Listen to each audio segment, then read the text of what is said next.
Hello दोस्तों, नमस्कार, आदाब, स्वागत है आप सभी भाइयों का जे स्टाइल में। दोस्तों आइए देखते हैं शलवार जंपर काटना।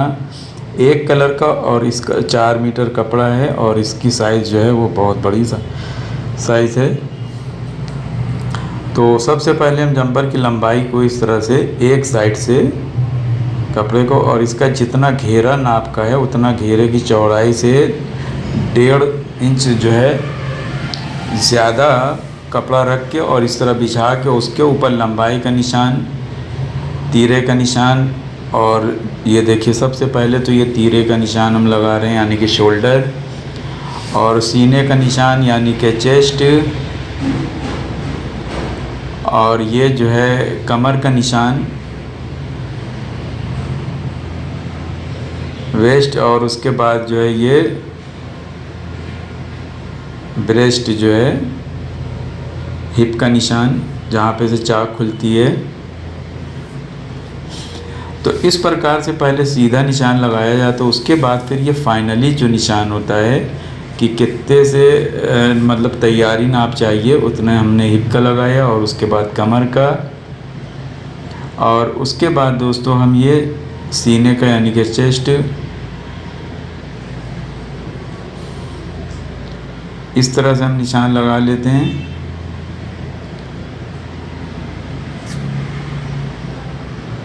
और लड़के लोग जो है थोड़ा सा कभी कभी आते हैं तो डिस्टर्ब हो जाते हैं। और उसके बाद ये हम शोल्डर का, तो आप इस तरह से भी लगा सकते हैं कि आप पहले शोल्डर का लगा लीजिए, फिर तख्ती का, फिर सीने का, उसके बाद कमर, फिर जो है हिप, उसके बाद नीचे लंबाई। तो ये आपके ऊपर है कि आपको किधर से सहूलियत होती है, आप वहाँ से लगा लें। हमारी तो जहाँ पे से भी हम दिल करता है वहीं से लगा देते हैं, ये अपनी अपनी चॉइस है। तो मेन होता है निशान की नाप और निशान सही लगाना। उसके बाद देखिए चाक जितनी है वहाँ पास हम ये देखिए निशान लगा दिया। चूँकि चाक लंबी है तो इसके लिए बीच में भी एक इंची टेप से लगा दिया जाता है कि पटरी वहाँ तक पहुँच जाए। अब ये हम जो है तख्ती में मिलाया, उसके बाद जो है सीने से कमर पे ये निशान लगा रहे फाइनली, यानी यहीं पास से हमें सिलाई करना है।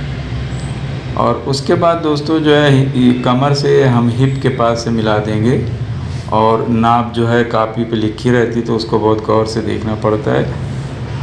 और उसके बाद जाके सही तरीके का निशान, आप देखें कितनी राउंड हो रही है पटरी, तो इसको इस तरह से निशान लगा के हाथ से वहाँ पे गुलाई दे देंगे। यहाँ पे ये थोड़ी सी गुलाई इस तरह से दे दिया और वहाँ पे कट्टुम का निशान लगा दिया कि चाक वहीं से खुलेगी। और फिर वहीं से हम जो है दामन में जो निशान लगाया घेरे का, वहाँ से हम इसको मिला देते हैं। और यही सही तरीका है दोस्तों, इसके अलावा और कोई तरीका नहीं है, एकदम सिंपल होता है।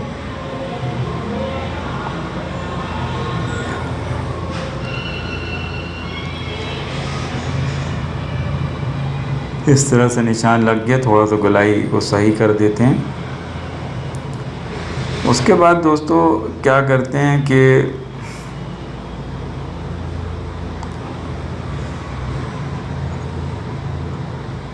शोल्डर की जो ऊपर की तरफ जो टिक रखी जाती है उसकी चौड़ाई कितनी अच्छी है। अगर बड़ी साइज़ है तो उसको 3 इंच रखिए, और अगर और बहुत बड़ी साइज़ है यानी फुल यानी डबल एक्सेल साइज़ है तो कम से कम उसकी टिक जो है वो 4 इंच रखिए। लेकिन अगर जो है दोस्तों गला डीप है तो 3 इंच ही बहुत है। और भी बहुत ज़्यादा आपने देखा होगा कि पीछे की तरफ बहुत बड़ा बड़ा गला रहता है तो उसमें आप 2.5 इंच की रखिए टिक, और उसी हिसाब से आप जो है कटिंग करिए कि अगर आपको कंधी 3 इंच चाहिए तो उसी में एडजस्ट करना है आपको। और उसके बाद निशान लगाने के बाद दोस्तों एक सिलाई शोल्डर पे दबाव पर रख लेते हैं। और उसके बाद जब हम ये निशान लगाए तो निशान से आधा इंच हम पीछे के हिस्से के हिसाब से कटिंग करेंगे, सामने पे बढ़ा के रखेंगे। जब हम इसको बैक पे छापें तो उसी हिसाब से बैक आ जाए। और पहले से ताल नहीं काटा जाता। पहले से ताल काटने में क्या होता है कि कभी कभी आदमी साथ में ही पीछे की तरफ कभी ताल काट देता है। तो हमेशा जब भी काटिए वो याद रखिए कि पीछे के हिसाब से काटिए, और उसके बाद साइड में 1.5 इंच का दबाव रख के और चाक में कम से कम 1 इंच का दबाव रख के, और उसके बाद इस तरह से कटिंग पूरी कर देनी है। ठीक है। और कपड़ा अगर कम है तो एक सिलाई भी बहुत होता है, बारीक सिलाई भी लगा सकते हैं, ये कपड़े के ऊपर है। दोस्तों ये 4 मीटर का कपड़ा है, और 4 मीटर कपड़ा कम नहीं होता।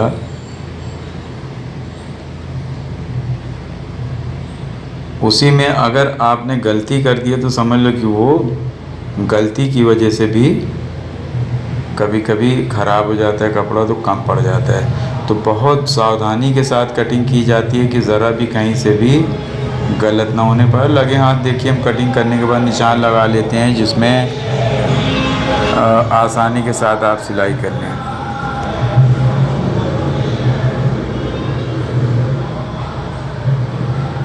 तो इस प्रकार से आप देखिए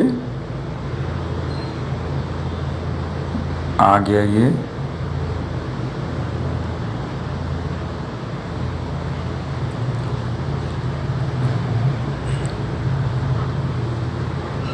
उसके बाद जब हम पीछे का हिस्सा काटेंगे तो हम जितना घेरा अभी जो हमने कटिंग किया है एक सामने का हिस्सा, उसमें का जितना घेरा है दबाव के साथ में उतना चौड़ा आप ये पीछे वाले को पूरा नीचे से ऊपर तक बिछाइए। इस तरह से नाप लीजिए।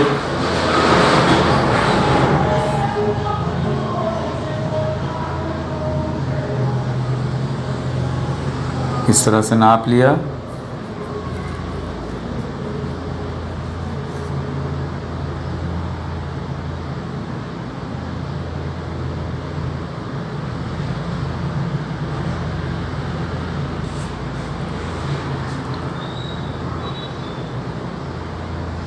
उसके बाद दोस्तों इसी पे हम जो है जब पूरा साफ़ सूफ करके प्रेस से बिछा लेते हैं, तो उसके बाद हम ये बैग को ठीक इसी के बराबर काट देना है। इसलिए कि हमने जो सामना काटा है वो बैग के हिसाब से ही काटा है तख्ती का जगह पे। तो हम एक बराबर इस तरह से काट देते हैं, बिछा लेते हैं। पहले सबसे आप देखिए कि घेरे के पास से भी थोड़ा सा हमने जो है ज़्यादा लिया है, आधा इंची। तो ज़्यादा अगर कपड़ा है तो ज़्यादा ही रखिए, कम ना रखिए।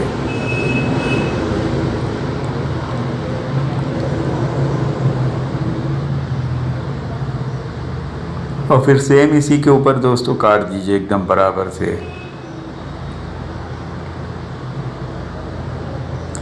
एक बराबर आप इस तरह से कटिंग कर दीजिए एकदम से।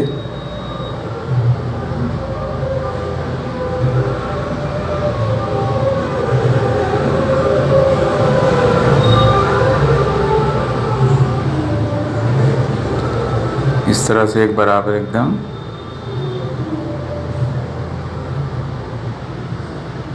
काट दीजिए।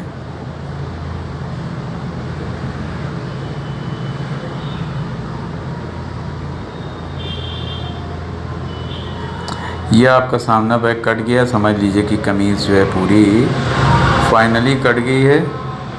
और आस्तीन दोस्तों जब एक साथ में कपड़ा रहता है तो आस्तीन आखिर में काटी जाती है कि आस्तीन में अगर जॉइंट आए तो वो पीछे साइड पे रख दें। सबसे पहले सामना बैग काटा जाता है और उसके बाद पैंट काटी जाती है या शलवार काटी जाती है। तो शलवार का नीचे का हिस्सा हम जो है एकदम सेम रखेंगे, और अगर बेल्ट में जॉइंट भी आ जाएगा तो कोई दिक्कत की बात नहीं होती है।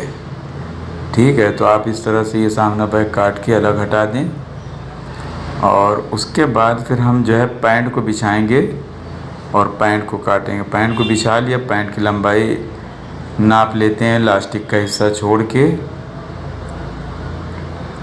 जितने भी पैंट की लंबाई रहती है उतनी पहले आप लंबाई नापिए, और ऊपर अगर आपको इलास्टिक लगानी है तो उसी हिसाब से दबाव रखिए, और अगर आपको नेफ़ा बनाना है तो नेफ़े के हिसाब से रखिए। अगर आपको इलास्टिक लगानी है तो आपको 1.5 इंच यानी 2 इंच बहुत होता है इलास्टिक लगाने के लिए, और अगर आपको नेफ़ा बनाना है तो कम से कम 2.5 इंच रखिए, और नहीं तो 3 इंच रखिए। चौड़ा नेफ़ा ज़्यादा अच्छा होता है। तो कभी कभी अगर जारबंद छूट जाता है तो उंगली भी डाल के आप उसको निकाल सकते हैं। तो